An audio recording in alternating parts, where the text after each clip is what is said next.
The afternoon the ledger came out of the Rafters, a woman of 58 drove up from Hartford and stood in the middle of a tobacco barn with her hand over her mouth. She had never met her father. He was drafted in the spring of 1966 and killed the following March, 4 months before she was born. And everything she had of him was a photograph and a folded flag. Then, a 21-year-old girl handed her a hardbound ledger and turned it to the summer of 1961.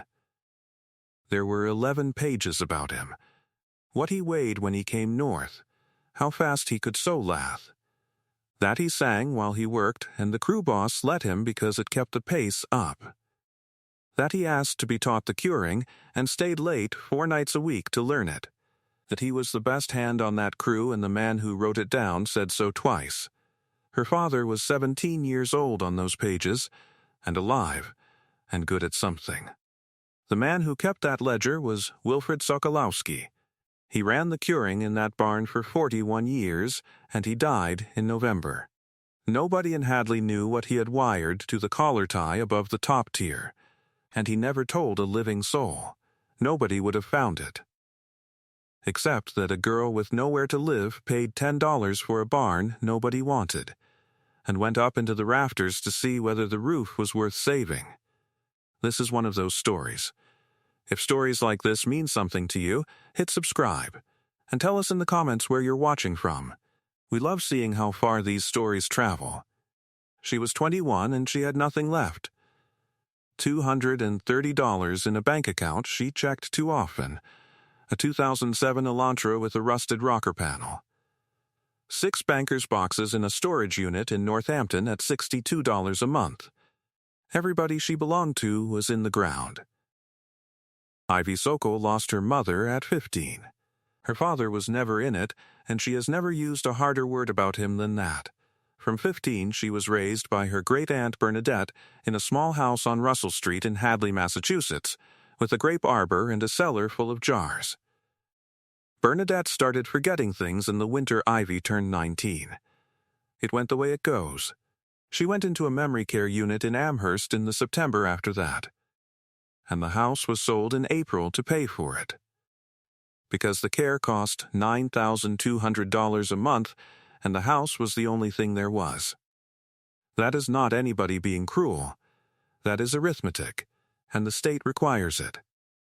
And the social worker who explained it to Ivy cried in the parking lot afterward. Bernadette died on the 9th of February. And Ivy Sokol was orphaned at 21 in the specific sense that there was no longer one person alive who had known her since she was born. She worked at a garden center on Route 9, $21 an hour in the spring rush, and 11 hours a week in January. For 7 weeks, she slept on a futon in a friend's apartment in Turner's Falls.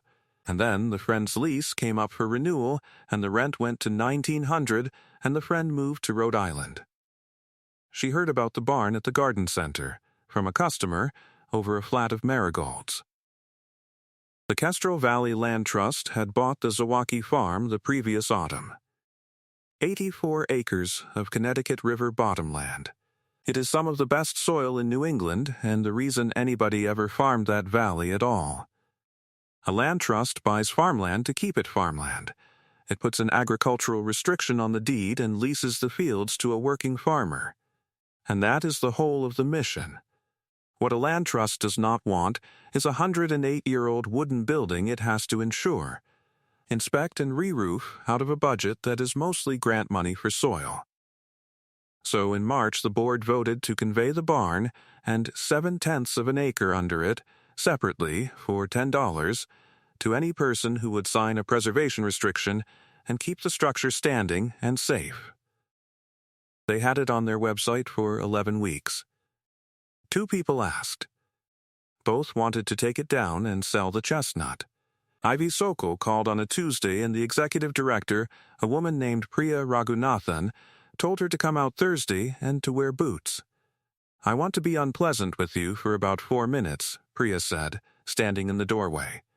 "Because if I am not, you will sign something you should not sign." Go ahead. The restriction runs with the land forever. You cannot take it down. You cannot sell the boards. If the roof fails, and the frame goes, you are the one holding a demolition order and a bill." She pointed up. "That roof is 11 years past due. Our engineer says 2 more winters. The number he put on a re-roof was $31,000, and I watched you park. And I do not think you have $31,000. No, ma'am. Then why are you here?" Ivy Sokol stood in the doorway of a tobacco barn and did not have an answer she was proud of. She has never dressed it up. She was there because it had a roof and a door, and because a piece of paper with her name on it about a place was a thing she had not had since April. "It is standing," she said, "and I am good at working." Priya Raghunathan looked at her for a while. "That is a worse answer than I wanted, and a better one than most people give me," she said. "Come inside and sign it. And when you cannot do it any more, call me before it falls down, not after." She paid $10 in cash on a folding table and signed a restriction in 4 places. And the receipt said Barn AND0, 7 Ac, Zawaki Farm, and under it, Grantee, Sokol, IVP. There was no key. There has never been a lock on that building. The doors are wooden and hung on strap hinges, and they are held shut with a turn block and a length of baling twine. Hadley sits on the flat of the Connecticut River in the middle of Massachusetts, and it does not look like anybody's idea of New England. There is no granite here, and no lobster and no spruce. What there is bottomland, laid down by a river that has been flooding this valley for 10,000 years. And the soil is a fine sandy loam the color of coffee, with cream in it, and it goes down 11 feet. The fields are flat and enormous, and they run right up to the back doors of the houses on Russell Street. There are oxbow ponds where the river used to go and does not now. There are dike roads. And standing up out of the flat on the east side, abrupt as a wall, are the Trap Rock Ridges, Mount Toby, and the Holyoke Range, dark basalt going blue in the afternoon. And across the middle of all of it, from the 1900s until about 1990, there was white cloth. That is the part people do not believe. Shade tobacco is grown under tents. Miles of cheesecloth on chestnut posts and wire, 10 feet up over whole fields. Because the cigar wrapper leaf they grew here has to come up thin and unblemished, and the direct sun will not allow it. In 1921 there were 15,000 acres of that netting in this valley. From the top of the ridge it looked like snow that had forgotten to melt. The barn stands at the end of a dirt lane a half-mile off Bay Road. It is 140 feet long and 32 wide, unpainted, silver gray. On locust posts, a gable roof of corrugated iron gone the color of a penny. And down both long sides, every second vertical board is hinged at the top. That is the signature of a tobacco barn, and you can read it from the road. Those boards are ventilators. When the leaf comes in on lath in August, the whole side of the building swings open to let the valley air through. And the barn boss opens and closes them by the hour against the weather. Because too much air cures the leaf brittle, and too little rots it on the stick. Inside there is no floor. It is bare earth, packed hard and dry as a road. And overhead there is nothing but structure. Tier poles, running the length of the building in 4 levels from head height to the peak, thousands of feet of them, so that a barn like this could hold 11 acres of tobacco hanging in the dark and losing water for 6 weeks. Ivy walked the length of it and back in the dark with a flashlight, and the flashlight did not reach the peak. Gripco Hardware has been on Middle Street in Hadley since 1949, and Wanda Gripco has run it since her husband died in 1998. She is 71. She is about 5 feet tall in boots. She has never in her life treated a catastrophe as anything other than a scheduling problem, and people in that town have been finding this either intolerable or the greatest comfort available to them for 28 years, depending on the person. Ivy came in on the 4th of May for a headlamp and a 50-foot tape. You are the one who took the Zawaki barn. Yes. Good. That roof is going to kill you." Wanda rang up the headlamp. Not literally. Financially, do you have a plan or a feeling? A feeling. Everybody starts there. She put the change on the counter. "Sit down, I have got haluski, and there's far too much of it. And I am going to keep talking while you eat, because I have things to say, and you have got a mouthful of noodles, so this is efficient." That was the arrangement, and it did not change for 2 years. Ivy would come in, Wanda would put a plate in front of her without announcing it or acknowledging it, and would carry on talking about roofing screws. What she said that first afternoon was the useful thing. You are going to want to do the whole roof, and you cannot. So, do not. Do the west 40 feet, which is where the water is getting in, and do it right. And let the rest of it wait. Wanda drew it on the back of an invoice. And before you spend $1, you are going up in those tiers with a light, and you are going to look at every rafter and every collar tie and write down what you find. Because if the frame is gone, there is no point putting iron on it. And if the frame is sound, then you have got time you did not know you had. Wanda Gripko was right about the frame, and she was right for a reason that has nothing to do with roofing. Almost every tobacco barn standing in the Connecticut Valley is framed in American chestnut. That is not a preference. It is a date. The chestnut blight reached Massachusetts around 1912 and killed effectively every mature tree in the state inside 20 years, and the barns that went up before it are framed in the wood that was under everybody's feet at the time. Chestnut does not rot the way other framing timber rots. It is straight-grained, it holds a nail, and it is so high in tannin that insects will not touch it, and water takes decades to do what it does to oak in years. So the odds were that the frame under that failing roof was better than the roof, and that the building was not 2 winters from collapse the way the engineer's letter made it sound. But odds are not an inspection, and the difference between the two is $11,000 of iron on a frame that cannot hold it. That is why Ivy Sokol went up into the rafters on the 11th of May. And it is the only reason any of the rest of this happened. Climbing a tobacco barn is done on the tier poles. You do not use a ladder. You put your boots on the poles and go up through the levels like a rope bridge laid flat. 4 tiers, 31 feet to the peak, and men used to do it carrying 50 pounds of green tobacco on a lath in one hand. Ivy did it slowly and with both hands, and she is not embarrassed about that. She got to the top tier and lay along it on her stomach with the headlamp on and started at the north gable, checking every rafter pair where it met the ridge. The frame was sound. Chestnut, cut before the blight, hard as iron and dry as paper. She counted 11 rafter pairs before she let herself believe it. And on the 12th collar tie, 4 feet above her head, there was something wired to the beam. If you're enjoying this story, take a second and subscribe. It helps us keep making stories like this one. And tell us in the comments, has anybody ever kept a promise to you that you never found out about? It was a japanned tin document box, the kind that held deeds, black with a gold line around the lid, about the size of a bread pan. It had been fixed to the collar tie with 4 wraps of soft iron stovepipe wire. And the wire had been done properly, twisted flat and tucked, by somebody who did not want it to come down in 100 years of a building that moves in the wind. It took her 20 minutes to get it free, lying on her side on a tier pole 31 feet up in the dark. Inside were 3 things: a canvas tobacco seed bag, the drawstring kind, with something heavy and soft in the bottom of it. A packet of 11 envelopes held with a rubber band that had gone to powder, every one of them addressed in the same hand to the same place in Georgia, and every one of them stamped in purple by the post office and sent back. And a hardbound ledger, black cloth, the corners gone soft, with W. Sokolowski on the front, in white paint. Ivy Sokol sat down on the dirt floor of that barn with the box in her lap and did not open the ledger for about 10 minutes.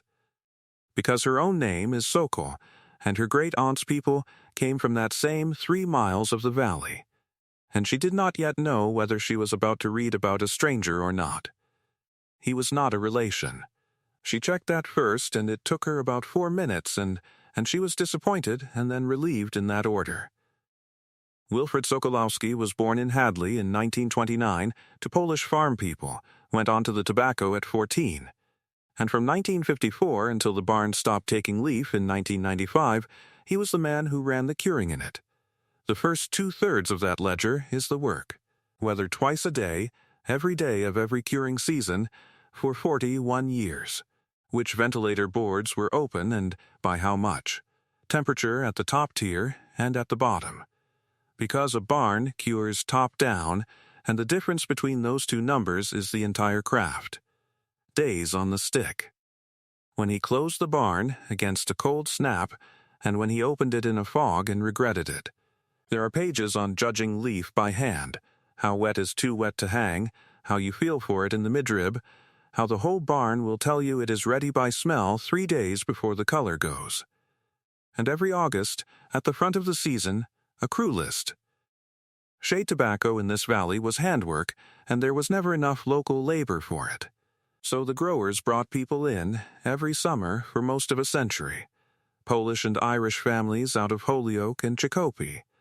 Then Jamaican and Barbadian men on seasonal contracts. Then Puerto Rican families, many of whom stayed and whose grandchildren are in the valley now.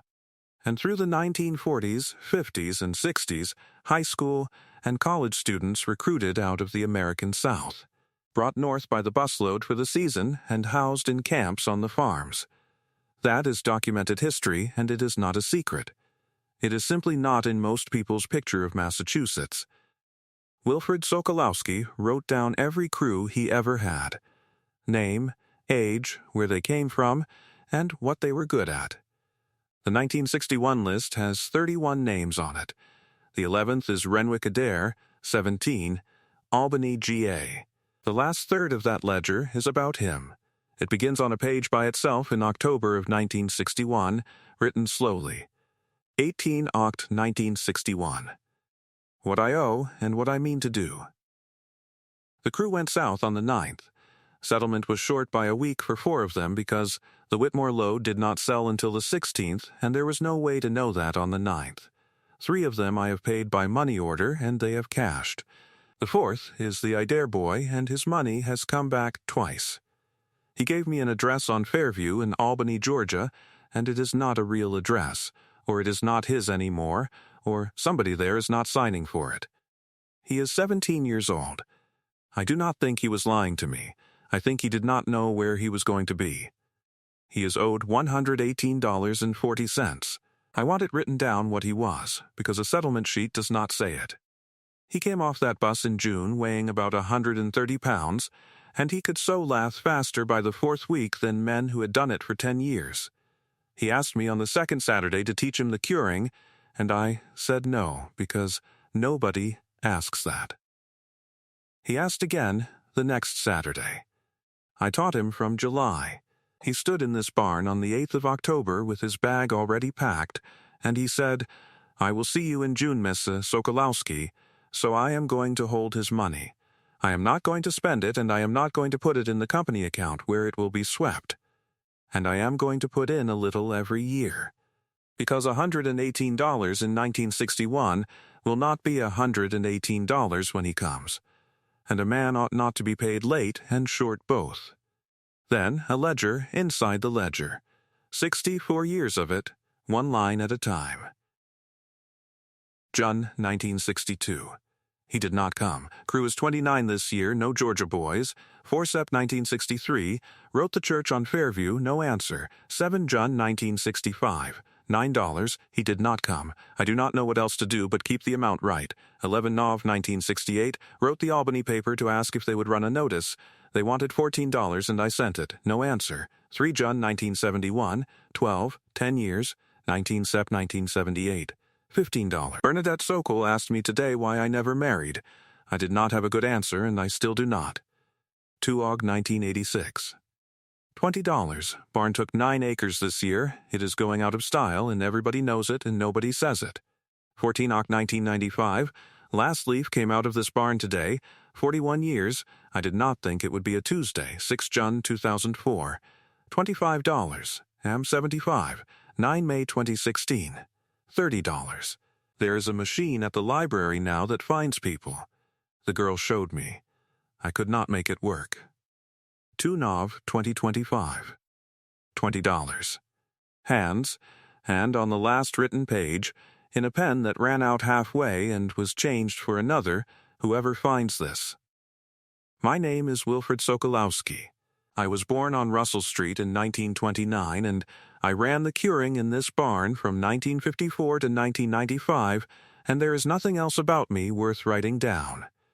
In 1961, I could not get a boy his last week's pay. That is all this is. It is not a great wrong, and I know men who have done far worse and slept. But it was mine, and it was small, and I could have fixed it, and I did not. And small things you could have fixed are the ones that stay. The money is in the seed bag. It is not mine, and it is not yours.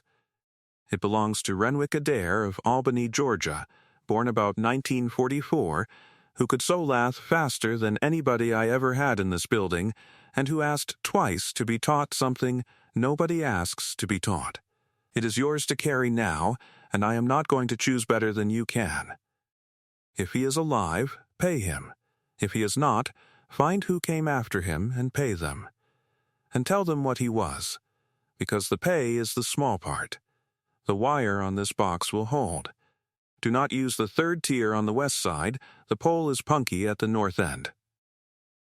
Ivy counted the seed bag on the dirt floor.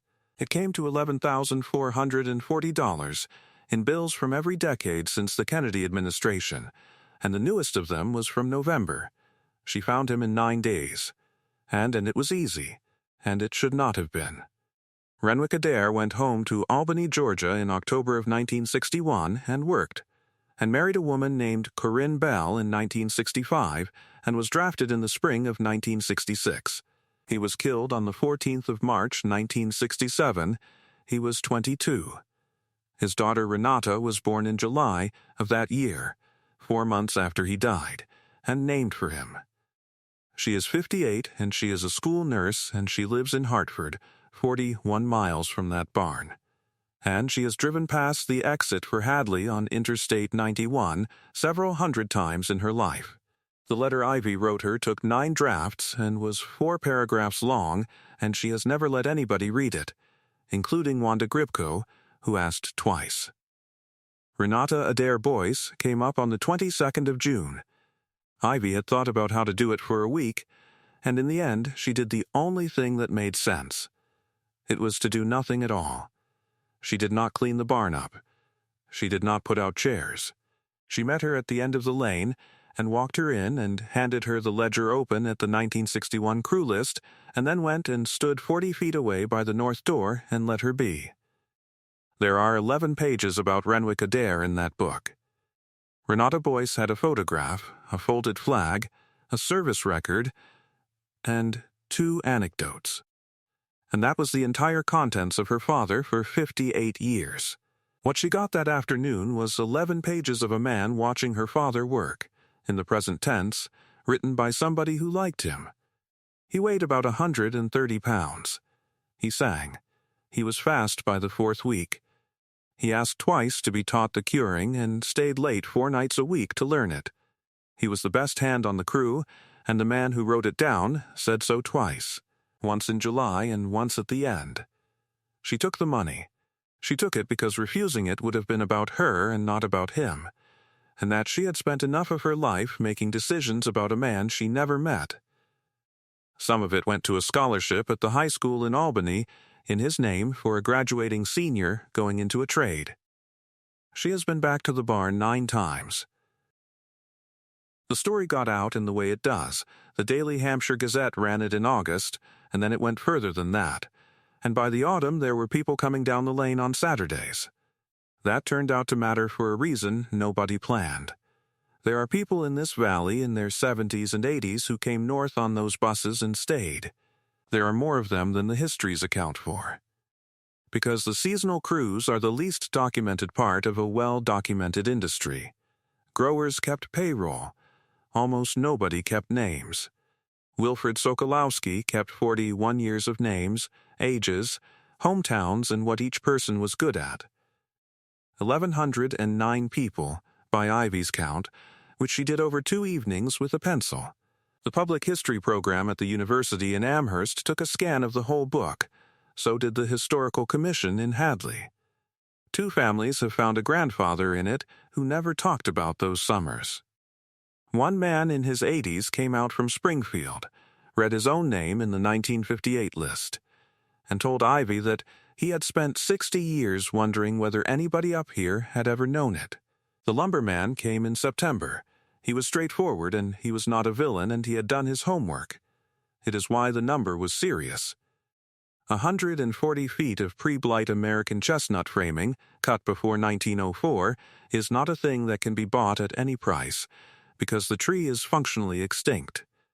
He offered $94,000, and he pointed out, correctly, that the preservation restriction had a hardship clause, and that a lawyer could probably get it released given the roof. Ivy Sokol stood on the dirt floor and did the arithmetic out loud. It by then she did in front of everybody. $94,000 was a 2-bedroom in East Hampton with about a third down. It was the nursing program at Holyoke Community College, and 2 years of not counting hours. It was a car with an inspection sticker she did not have to think about.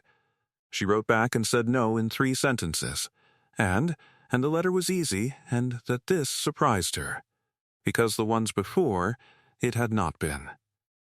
The west 40 feet of roof went on in October. It is what Wanda Gribko had told her to do in May. It cost $9,800. $1,100 of that was Wanda's materials at cost, and about a third of the labor was 4 men from the Hadley Fire Department who took a Saturday and would not be argued with. And the rest was a grant of $6,000 from the land trust that Priya Raghunathan wrote herself in a week and pushed through her own board. Priya has been asked about that, and her answer is that the trust exists to keep working land working, that a barn is not soil, and that she made an exception once in 11 years and would make it again. The other 100 feet of roof is still the roof from 1978, and it has about 5 years in it, and everybody knows the number. Ivy lives in the old grading room at the south end. It is 12 feet by 20, has a window and a wood stove and a floor because it is the only part of the building that ever had one. She put in a composting toilet in November. Water is a hose from the Zwocky well, and it freezes and she deals with it. She works at the garden center March to November. She started the practical nursing program at Holyoke in January, part-time, paying as she goes. It will take her 4 years instead of 2, and which she says out loud without any drama attached to it. On Saturdays from May to October, the barn is open, and it is not a museum, and she is careful about that. There is a table by the north door with the ledger under glass because the Historical Commission insisted, and a binder of the scans, and a stack of index cards where people can write down a name they are looking for. There are 41 cards in the box so far. She has been able to answer 9, and there is one more thing in that book, and it is 2 lines long. It is in the front, in the working half, in the ordinary run of temperatures and ventilator settings, on a page from the middle of September 1979. 14 Sep 1979. Warm, top tier, 78. Opened west boards 4 inches at noon. Bernadette Sokol came out to the barn to bring her brother his dinner and stayed an hour, and we talked about nothing. I have thought about that hour more than is reasonable. Bernadette Sokol was Ivy's great-aunt. She was 31 years old in September of 1979. She never married. She died in a memory care unit in Amherst on the 9th of February. And the sale of her house is the reason Ivy Sokol had nowhere to live and went looking at a barn. Wilfried Sokolowski's own ledger says he never had a good answer for why he did not marry. And he wrote that in 1978, and the next mention of Bernadette in that book is 1979. And there is no mention of her after it at all. Ivy has read those 2 lines a great many times, and she does not claim to know what they mean. What she will say is that two people who lived 4 miles apart for 40 years both died alone within 9 months of each other, and that she is now living in the building where the 1 hour anybody wrote down took place. That is the thing about the people who write down what nobody asked for. They are not keeping a record for us. They are keeping it because the day happened and the day was worth a line. And then they die, and it turns out that a barn full of temperatures and ventilator settings is the only place on Earth where somebody's father is 17 and singing. Ivy Prudence Sokol had inherited a debt, and a roof, and 1,109 names. And in the end, all of that proved far more valuable than $94,000. The barn is not saved, and Ivy says so before anybody can ask. 100 feet of 1978 iron has 5 years in it, and a re-roof of that span is $22,000 in today's money, and there is no plan for it yet. The sills on the east side have rot in 4 bays where the grade has crept up over 80 years. And the fix is jacking and splicing, and she has priced it twice and closed the browser twice. The 3rd tier pole on the west side is still punky at the north end, and she has never replaced it. She has only written "do not use" on it in chalk the way he told her to. The land trust grant was a one-time exception, and Priya Raghunathan has said plainly that there will not be a second one. None of that is a tragedy. It is the actual cost of holding a building nobody wanted, and the honest version of this includes it.